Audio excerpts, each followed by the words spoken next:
Hello everyone, I am नवीन कुमार। और एक company है जो कि आईपीओ जैसे कंपनियां लेके आती हैं, तो इन ऐसी कंपनियों को आईपीओज लेके आने में मदद करने वाली एक कंपनी है dam Capital Advisors.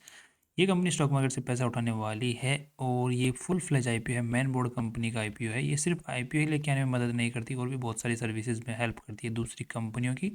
Listed company हो चाहे अनलिस्टेड कंपनी हो चाहे प्राइवेट कंपनी हो, सब कंपनियों की ये मदद करती है। जैसे आईपीओ लेके आना हो गया, मर्जर्स एंड एक्विजिशंस हो गया, प्राइवेट इक्विटी हो गया, फाइनेंशियल एडवाइजरी देनी हो, जो ब्रोकिंग एंड रिसर्च की जो सर्विसेज होती हैं इंस्टीट्यूशनल इक्विटीज़ के लिए, वो जो है कंपनी प्रोवाइड करती है। वैल्यू डिसाइड करनी हो किसी कंपनी को कि यार हमारी वैल्यू निकाल के दो, यार हम कितनी वर्थ है हमारी, वो सब कंपनी डिसाइड करती है, हेल्प करती है कंपनी का सब कुछ डिसीजन लेने के अंदर में।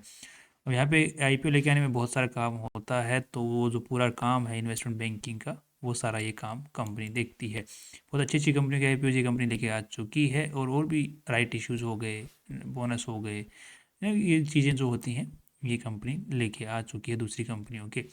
अब यहाँ पे कंपनी का आईपीओ जो है 19 दिसंबर से 23 दिसंबर के बीच में खुलने वाला है। एंड यहाँ पर 283 का कट ऑफ प्राइस सेट किया है। कंपनी 840 करोड़ रुपीज़ उठाना चाह रही है, और सारे के सारे पैसे जो हैं कंपनी के प्रमोटर्स के पास में यहाँ पर जाते हुए दिख रहे हैं। अब यहाँ पर अगर हम लोग देख लेते हैं कि कंपनी के जो प्रमोटर्स हैं उनकी शेयर होल्डिंग आईपीओ से पहले 45% थी, आईपीओ के बाद में जो है 32% शेयर होल्डिंग रह जाने वाली है।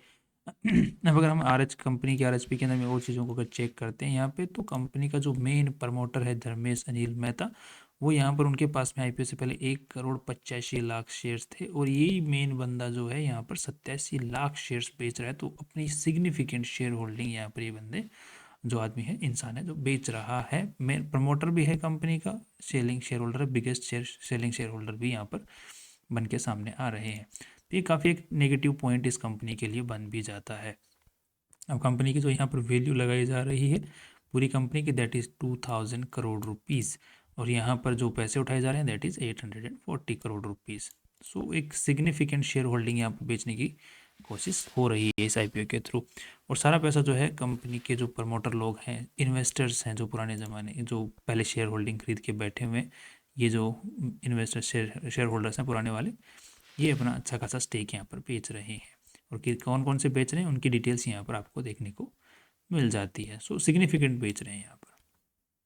नेक्स्ट अगर देख लेते हैं अब यहाँ पर कि कंपनी का जो ऑब्जेक्ट होता है आईपीओ लेके आने के पीछे, तो ऑब्जेक्ट तो सिंपल सा है, शेयर होल्डर्स का जो प्रमोटर्स और जो इनिशियल शेयर होल्डर्स हैं उनको उस कंपनी के अंदर से शेयर होल्डिंग कम करवाना, उनको प्रॉफिट बुक करवाना, क्योंकि यहाँ पर ऑब्जेक्ट तो और कुछ यहाँ पर नज़र नहीं आ रहा है।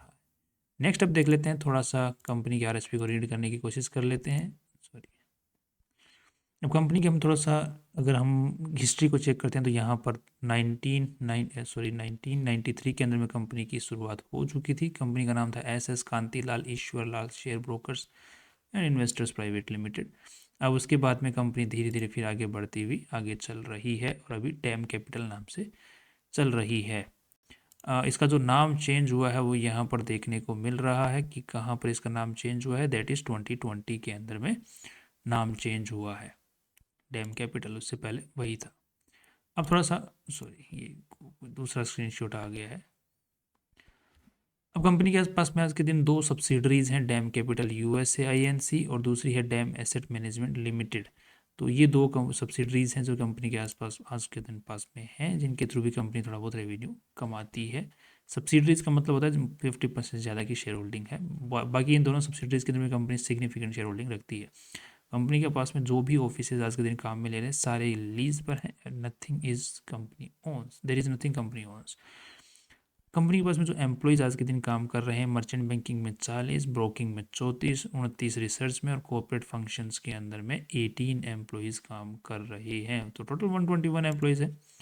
मर्चेंट बैंकिंग के थ्रू कंपनी का मेनली सबसे ज़्यादा रेवेन्यू आ रहा है, बिकॉज मर्चेंट बैंकिंग वही आईपीओ लेके आने में, राइट इशू लेके आने में कंपनी की मदद करना। बिकॉज हम भी देख रहे हैं पिछले 2024 जब से शुरू हुआ उसके बाद में कितनी कंपनियों के आईपीओ आए हैं, कितने पैसे उठाए हैं मार्केट ने, इसका कोई अनाप शनाप कोई लिमिट ही नहीं है। तो यहाँ पर सबसे ज़्यादा मर्चेंट बैंकिंग से पैसे उठाए हैं, तो कंपनी का रेवेन्यू भी वहीं से सबसे ज़्यादा है। स्टॉक ब्रोकिंग मतलब कंपनी ने ब्रोकिंग सर्विसेज भी प्रोवाइड करती है, शेयर्स को खरीदने बेचने में हेल्प करती है, तो वहाँ से भी 40% रेवेन्यू आया है। पिछले साल अगर 2023-24 का डेटा देखते हैं तो वहाँ पे भी मर्चेंट बैंकिंग से ही मेनली रेवेन्यू आया है और अच्छा खासा सिग्निफिकेंट इंक्रीज यहाँ पर देखने को मिला है।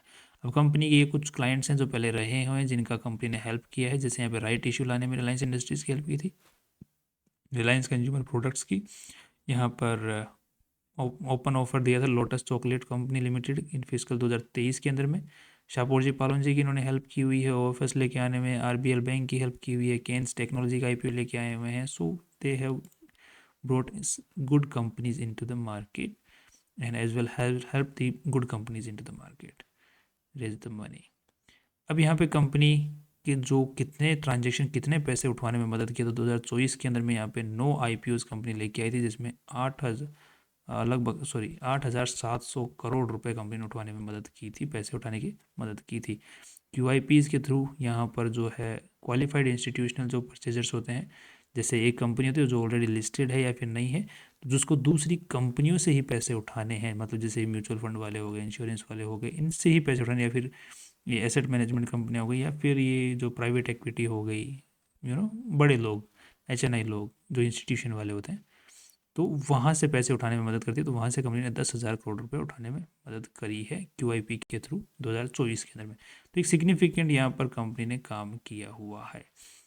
तो एक बड़ी कंपनी है, अच्छी कंपनी है, बट यहाँ पर जो नेगेटिव पॉइंट वही यही है कि प्रमोटर्स भी अच्छा खासा स्टेक यहाँ पर बेच रहे हैं इन दिस आईपीओ, एंड बाकी इन्वेस्टर्स भी अच्छा खासा स्टेक बेच रहे हैं। तो ये जो पूरा आईपीओ है वो इन्वेस्टर्स को निकालने के लिए ही, उनकी शेयर होल्डिंग बिकवाने के लिए ही लाया गया है, ऐसा लग रहा है।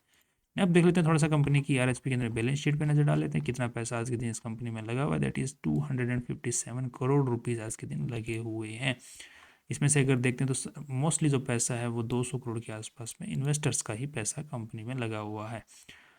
नेक्स्ट, अगर कंपनी, अब इसमें कुछ ज़्यादा कुछ खास बैलेंस शीट में तो है नहीं। अब थोड़ा सा हम लोग अगर रेवेन्यू स्ट्रक्चर को समझने की कोशिश करते हैं तो अभी आईपीओज बहुत अच्छे खासे आ रहे हैं। तो 2022 से 2023 के अंदर में कुछ खास आईपीओज नहीं आए थे, कंपनी ने कुछ सिग्निफिकेंट यहाँ पर काम नहीं किया, तो यहाँ पर रेवेन्यू घटा 93 करोड़ से सीधा ही घट के कहाँ आ गया, 84 करोड़ पे आ गया। अभी जो है अच्छे खासे आईपीओ 2023-24 में भी आए थे, जिसकी वजह से कंपनी का यहाँ पर सिग्निफिकेंट रेवेन्यू बढ़ा, 180 करोड़ तक पहुंचा, और अभी जो है 6 महीने के अंदर में 107 करोड़ रुपए पे पहुंच गया। तो अभी जो है इस साल अगर आईपीओ और अच्छे आते हैं, बिकॉज अभी तो आईपीओ का चलन थोड़ा कम हो गया, अभी वापस आया है चलन बिकॉज ऑफ ये पिछले 1 महीने से जो वापस, सॉरी पिछले 10-15 दिन से जो वापस ऊपर चढ़ाव आना स्टार्ट हुआ है मार्केट में, तो एक पॉजिटिविटी आई है मार्केट में, जिसकी वजह से आईपीओ भी वापस आना शुरू हो गए।